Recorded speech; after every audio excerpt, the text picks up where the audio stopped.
in yields and continuing credit offtake. Domestic NIM also improved by 29 basis points YOY and 14 basis points sequentially. Non-interest income grew by 32.22% YOY. Operating expenses increased by 16.69% YOY as we have started building provisions for the wage revision, which has fallen due from November 2022. Other than that, our overhead expenses as well as staff costs are within control, and our cost to asset continues to remain among the lowest in the industry, reflecting our efforts to build long-term cost efficiencies. On the business front, the growth momentum in domestic credit offtake has continued in this quarter also, with growth coming from all the segments. Domestic advances grew by 16.91% YOY, headlined by retail personal advances, which grew by 18%, which grew by 18%.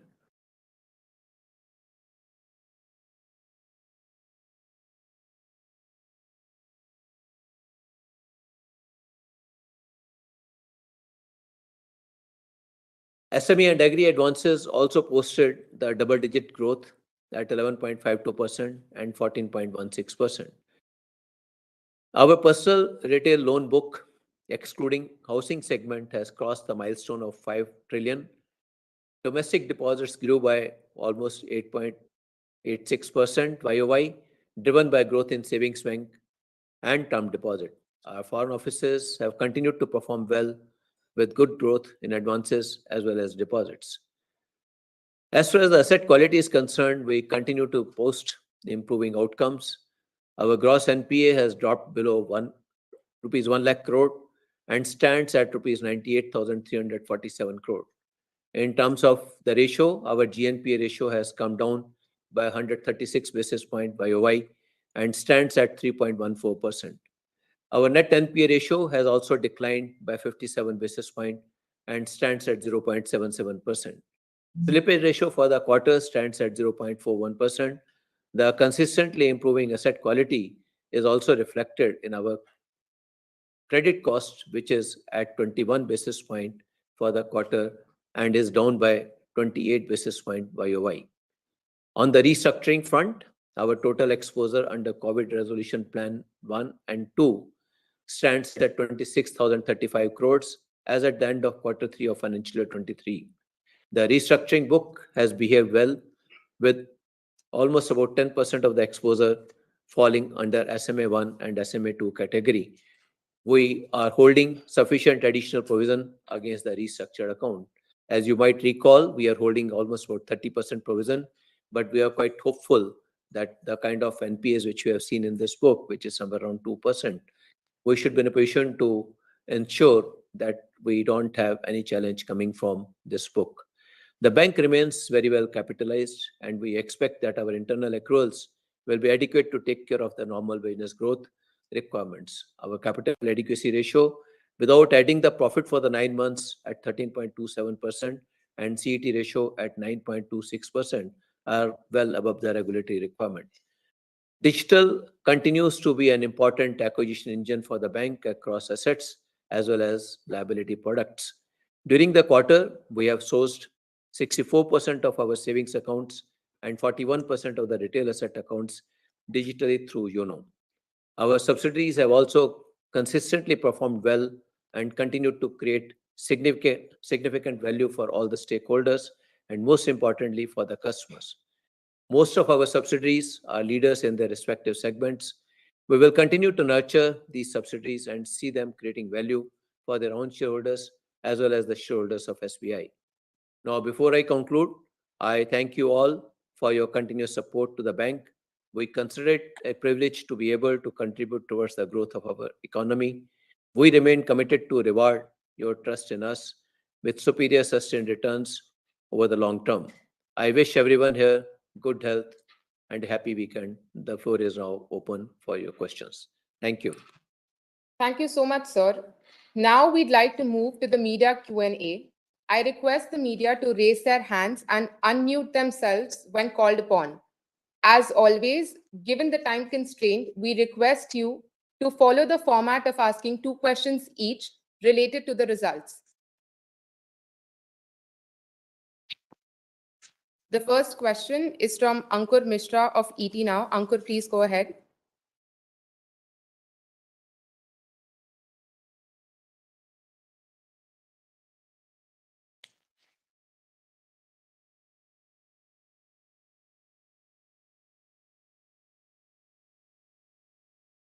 Ankur, can you hear us?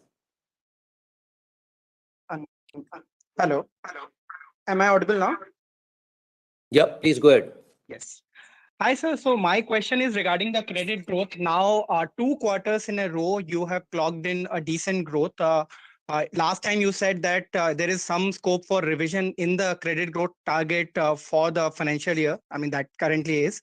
So do you think that, what is your credit growth target till March end? Uh, I think last quarter also I had indicated that we expect that the growth will be somewhere between 14 to 16%, and I maintain that kind of a number. We expect to grow about 14 to 16%. Okay.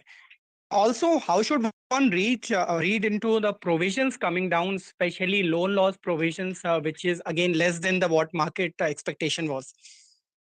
Well, of course, part of it is attributed to, we are not left out with much of stock as far as the when stressed loans are concerned. As you would have observed, our NPA has come down than 100,000 crore, 1 trillion. It is now at about 98,000 crore. So that is one of the reasons why we are not required to make as much of provision. And it is also attributed to the better underwriting practices which we have adopted, which ensures that we should be in a position to keep adequate control on any of the stress which might be seen. And as a prudent practice, as and when we get to see some stress, we rather provide for it upfront as against waiting for the event to occur.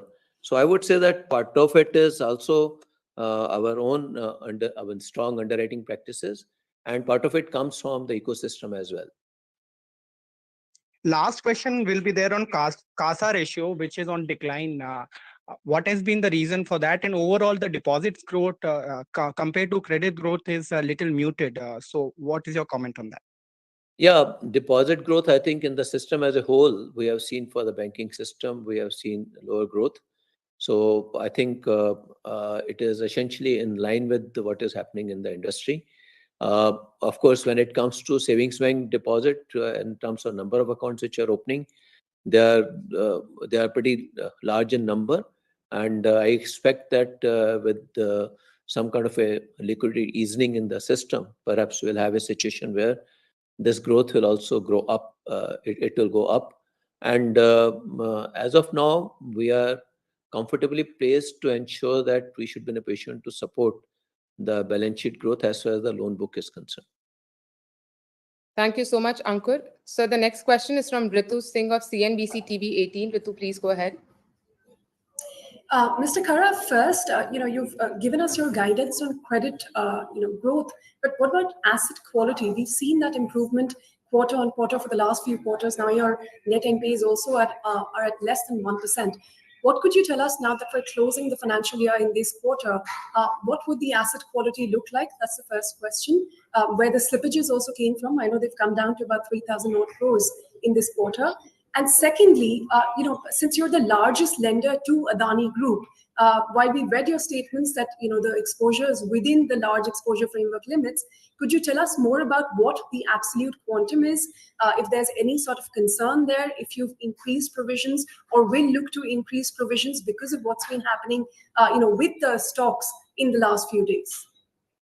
Well, there's the two questions which you have asked. I will answer the first question in terms of how the asset book look like. I expect our effort and endeavor would be to keep the credit cost as low as possible. And the kind of trend which you have seen for the past 2 quarters, our endeavor would be to keep the credit costs around the same levels. But also, I think I'm a bit bullish in terms of how the economy looks like. So that is one of the reasons why perhaps in the near term, in this quarter, perhaps we should be in a position to see that kind of a credit cost. And the quality of assets, I don't envisage any challenge in the quality of assets.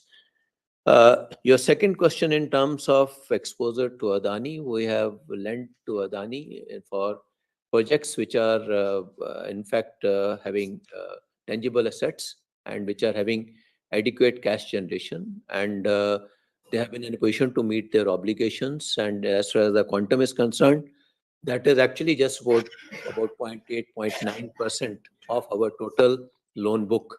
So from that point of view, we don't envisage any kind of a challenge in terms of their ability to service the loan obligations which they have taken. So, and also we have not extended any loan against shares, etc. There is no such portfolio which we have.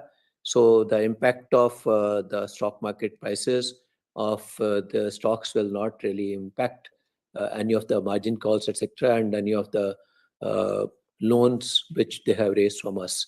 As I mentioned, that it is all against sets which are cash generating and which are having I mean, excellent track record in terms of the repayment in the past. So if you could actually elaborate, 0.9% of SBI's loan book is the total quantum of your exposure to Adani. If Yeah, you could give us the absolute figures in terms of outstanding what is the exposure is fund-based 0.9. and Sorry. non-fund-based exposure in total to Adani. Yeah, it is all. It is everything put together. So if you could give us the breakup. And also when it comes to non-fund based exposure, I think non-fund based exposure, I would only like to mention that they are essentially letter of credit and the bank guarantees, and these bank guarantees are the performance bank guarantees. And this is not against any of the equity raising or any such activity. Uh, we actually breakup wise, maybe Swami, would you like to add something? If at all you have, or maybe you can. Debt from us, and including a small investment of about 285 crores. So in all, the exposure total is about 0.88% as on 31st December. And as you clarified, sir, there is nothing which is against acquisition or against shares in this. Ritu, if you require any other granular data point that we can share offline with you. In fact, we have not issued any guarantee towards securing any of the financial obligations or acquisitions either. So as I mentioned, that these are all performance guarantees or the financial guarantees, but done and which are required in the normal course of business. And there is nothing which we have done which can cause a concern for us. Thank you, Ritu. So the next question is from Mr. Abhijit Lele of the Business Standard. Abhijit, please go ahead. Good evening, sir. Staying on the Adani, what we are discussing or what you're giving is the situation as of now. But they have a huge pipeline of projects that have been sanctioned. The credit is there. So when you are actually releasing the money for the sanctioned credit, are you increasing your information requirement or doing more due diligence? Is there any shift to safeguard future interest? What you have See, when spoken it is comes till now what to is it is. when it comes to project which have been sanctioned, there's a requirement for bringing equity upfront, and that is something which will be always insisted upon. And unless and until equity is seen, the debt amount is not released. So that is something how the project financing goes.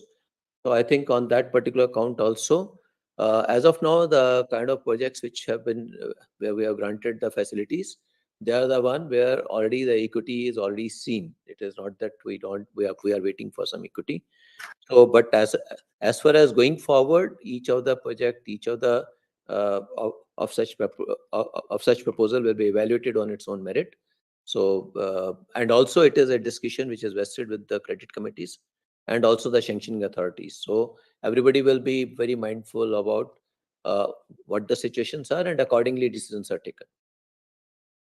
Have you also done any kind of have they started any interaction to give you some kind of confidence? What you have spoken is about your exposures and all, but there is much more to it than just the balance sheet. There is much more in terms of what events are happening, what events might happen to them. So have they begun any conversation to give you the confidence?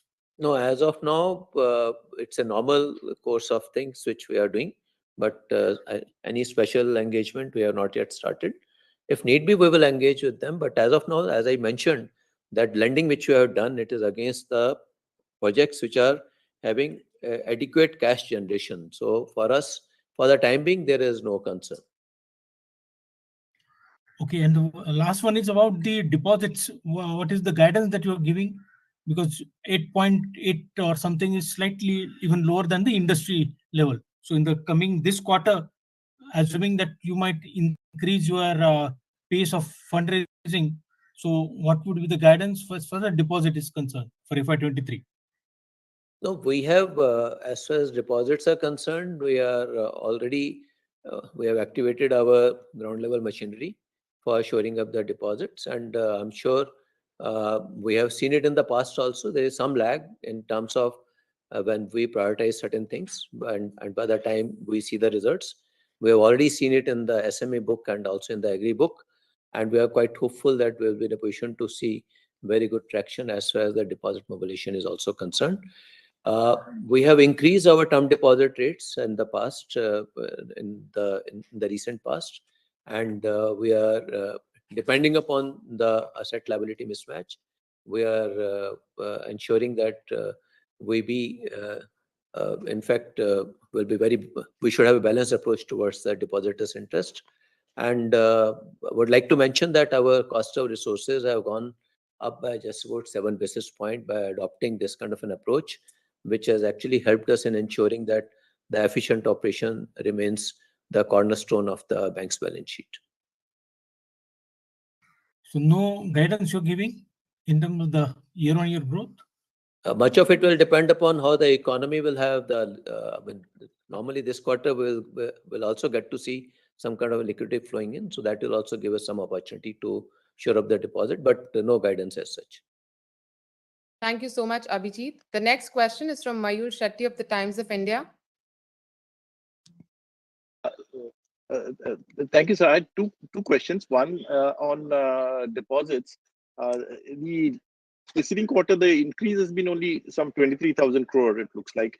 And the budget, they have announced a lot of savings scheme with the rates of interest that are higher than what SBI is offering right now. So what will be the strategy going forward? Will you be able to increase the deposits in the fourth quarter? And the other clarification I had was on Adani again, because last year, a year back, there was a press release saying that the Navi Mumbai financial closure was achieved with SBI underwriting the 12,000 crore loan. So is that syndicated, or is that included in this total exposure? Yeah, it is very much included in the total exposure, and it is also syndicated. In fact, the demand for loan was much higher than what the amount was available for syndication. So it is all complete. And your first question was relating to the deposit. Deposit, what you have mentioned, that the government has announced with certain schemes.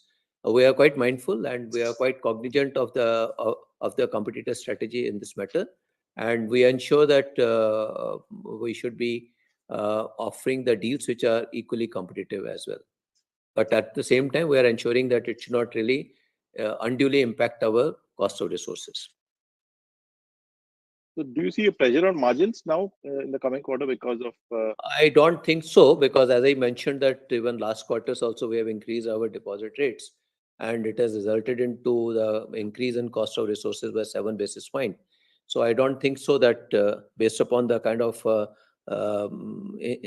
increase in interest rate and the amount which has come in, I don't expect that it will have any significant impact on our ability to earn NIMs or the earnings. Thank you. Thank you, Mayur. The next question is from Hamsini Karthik of the Hindu Business Line. Hamsini, please go ahead. Thank you, sir. So my question is regarding a telecom company which is going through a bit of stress.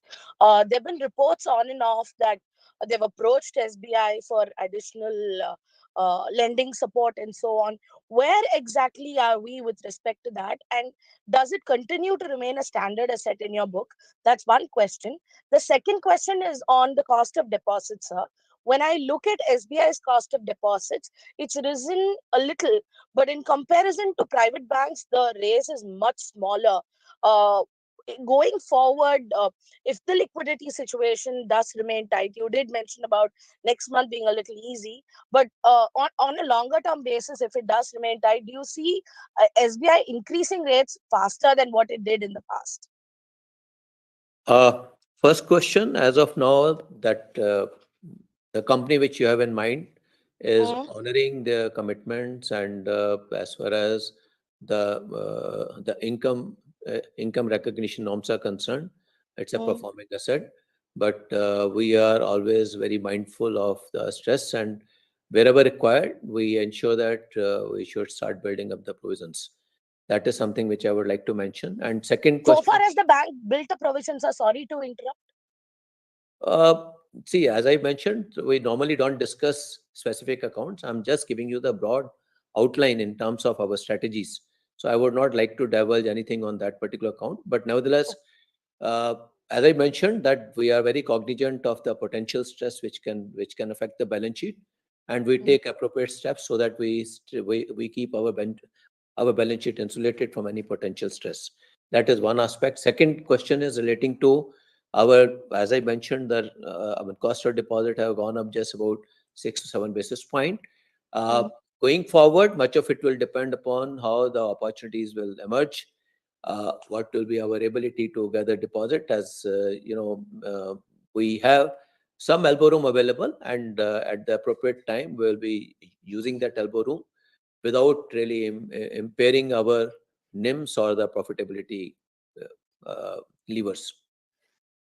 Thank you, sir. One last thing, if I Also, may. I must also mention Mm, that even now also we are on excess SLR, and that gives mm. us uh, enough cushion for any likely increase, and we are quite comfortably placed on that particular point. Great. What would the CET1 look like if we add back nine months of net profit to the balance sheet, sir? It will look like somewhere around 14.52 type. So Uh, you're ruling out a fundraise for next fiscal? no, see, See, that will be the 14.52 would be the capital adequacy ratio, and Mm, CET will be more than 10%, more than mm. 10%. And raise will be only when it is felt necessary. Otherwise, we would rather prefer to plow back as much of profit as possible and create value for all our stakeholders. Thank you, sir. Thank you, Hamsini. The next question is from Joel Rebello of the Economic Times. Joel, please go ahead. Hi, sir. Sir, going away from Adani, I saw your profit from Treasury is up pretty sharply year on year. Is there any one-off this year, or was there any one-off last year? Can you please explain? No, there is no one-off in this. In this, it is Why only is the it? it Yeah, is only the yield pickup which we have seen. That is one of the reasons. And also uh, we have got some MTM gain which we have booked this quarter, which we right. decided not to book last quarter for the reason that the yields were moving at a different pace, but now it has come within control, and also at the level at which we are evaluating our book, it is giving us adequate elbow room. That's how we have booked the MTM gain this quarter. Okay. 2000 Uh, odd crore. One more thing I wanted to check was you said that gross NPA is below 1 lakh. After how long has the gross NPAs come below 1 lakh? If you could give us I think any sense. from 2016, after 2016, this is the first year when it is less than 100,000 crores, 1 lakh crores. Thank you, Joel. The next question is from Vishwanath Nair of BQ Prime. Vishwanath, please go ahead. Hi, sir. Good evening. Just a quick question on the Adani thing again. I'm sorry, I'm bringing it up. This 0.88% that you referred to is how Not much of 88%, mind it is 0.88%, boss. that's what I said, sir. 0.88%. I said 0.88%, sorry. yes, that's right. My question is specifically, is this inclusive of disbursements or disbursements and sanctions, or is this just how much you have extended to the company at this stage or This the is the group outstanding exposure. outstanding exposure? So any sanctioned amount will be added later. I mean, in the future, whatever is disbursed. Yeah, that happens. Yeah, as we How go. much would that be? Would you be in a position to answer that? I would not have that number, but it would not be it would not be significant. It might make it from 0.88 to, I don't know. I will not like to get into any kind of a conjecture. Sure, sir. Uh, with respect to your slippage ratio, now it has come down if you see year-on-year basis, but on a sequential basis, it has inched up a little bit. Uh, just trying to understand if this is just par for course, or is there anything So specific that happened sequential during basis the? also, I would like to mention that sequentially it looks like that it is actually 3,098 crore also we have pulled back 20% of this by 31st of January. So it would be more or less at the same level where this quarter 2 was. So I think that's not an issue. Okay, and what would your credit cost guidance be for the year? My effort will be to keep it as low as possible. I hope that we should be in a position to maintain the level where we are as far as 31st March 23 is concerned. All right, sir. Sure. Thanks. Thank you, Vishwanath. The next question is from Manju AB from Indian Banking News. Manju, please go ahead.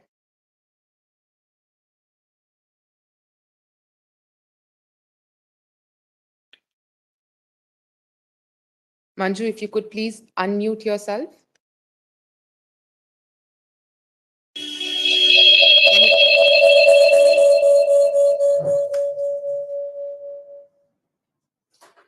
Can you hear me? Good afternoon.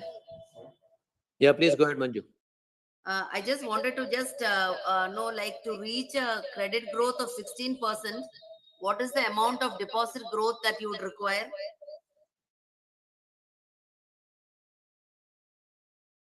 See, it is not merely the deposit. As I mentioned that we do have a treasury book also. And from there also we have got some excess SLR. We can actually pull it out from there as well. And I have already given a statement that for supporting the credit growth, deposit is not a limiting factor for us. Okay. How much of excess SLR do you have? Almost 3.2 trillion is our excess SLR. Okay. And one more thing, I just wanted to clarify on the Adani loan. Thank you, Manju. The next question is from Preeti Singh from the Bloomberg. Preeti, please go ahead. Thanks. Can you hear me, sir? Yeah, I can hear you. Please go ahead. Okay, so I have two questions. One is related to Adani. I wanted to know if you've received any requests for refinance on any of the loans. No. So that's the first I one. will answer that No? question right away. No. Okay, perfect. Yeah. The second one is, in the coming year, what sectors do you see an uptick in CapEx demand from? So I think we are quite hopeful to see good traction as far as the infrastructure sector is concerned, and which will take care of the road, ports, and as well as we hope that even iron and steel also should really see good demand. Core sector particularly, because the kind of infrastructure push which has been given in the recent budget, it will actually open up opportunities in the core sector and even in the white goods sector also, because we expect a very strong demand coming from the consumer segment, and which means that the white goods will also get a adequate boost. And tourism and hotels is the other sector, but normally they don't borrow as much from the banking system. But as an economy, yes, of course, they will become a very important subsegment of the economy. Aviation, airports, I mean, a lot of traffic is there, and there could be opportunities for us to finance some of such opportunities as well. So I think commercial real estate being one, because what we are seeing is data center is another new opportunity which is coming up. EVs and the renewables and the batteries are absolutely a greenfield area which is getting opened up. So I think multiple sectors, I am quite hopeful that we will get to see a surge in demand from all these sectors. Can I just ask one last question? Is there anything that's causing you any worry at this point? Not really. Thank you. Yeah. Thank you, Preeti. The next question is from Falaknaz from the Asian Age. Falaknaz, please go ahead. 0.9% in absolute terms is how much? 31 lakh crore is my balance sheet, I mean loan book. So it should be somewhere around 26, 27, 27,000. Okay. And sir, sequentially, is there a slowdown in home loan growth? Not at all. Rather, we are seeing that our sanctions are almost as high as about, it is up on a YOY basis by almost 24%. I see, I see. And sir, what's the update on IPO of SBI General Insurance? No plans for the time being. Okay. And sir, was there any repatriation of profits from your overseas subsidiaries? Sorry? Was there any repatriation of profits from your overseas No, subsidiaries? no. Thank you, sir. Thank you, Falaknaz. We'll take the last two questions. Jinit Parmar from Money Control, please go ahead. Hi, good evening. In your results, you mentioned that you've reduced your stake in Geo Payments Bank, and even last year you said that you will be reviewing your partnership with Geo as such, Geo Payments Bank. So, any outlook and the reason is such, and what's going to happen from your end? No, as per the original scheme of things, we were required to stay invested for 5 years. And since we are approaching towards the 5th year, we have started calibrating our steps in terms of rationalizing our exposure in this bank. It's a decision in the normal course of business. Okay, noted. Thank you. Thanks. Thank you, Jinit. So the last question is from Ram Kumar of the Hindu Business Line. His question is, what visibility do you have on recovery from NARCL in the current quarter? Ashwini will answer this question. So in terms of visibility from NARCL recovery, I think the first account has just gone. So I don't think very quickly the recovery will be there. We have got the share from that account. There are some couple of smaller accounts which will go probably in the next 1 month. So we'll get some 15% from that also, which is the normal model with NARCL. The NARCL is working on a lot of other accounts, and we have got some bids where we are trying to finalize amongst the banks, the acceptance of which.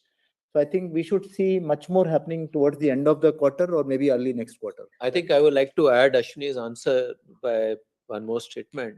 The fact of the matter is that the NARCL being there on the horizon has actually strengthened the ecosystem, because today when it comes to the bids which are coming from ARCs, they are more meaningful bids, and the credit of that goes to NARCL, because it's a player who has brought in a lot of discipline in that particular community, and which actually is eventually for the good of the overall system.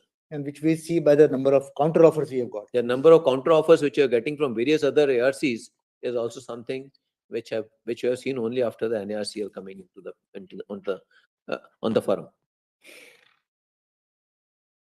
Thank you, sir. Thank you all the participants for your time and your presence. Have a great weekend ahead. Thank you very much. Thanks.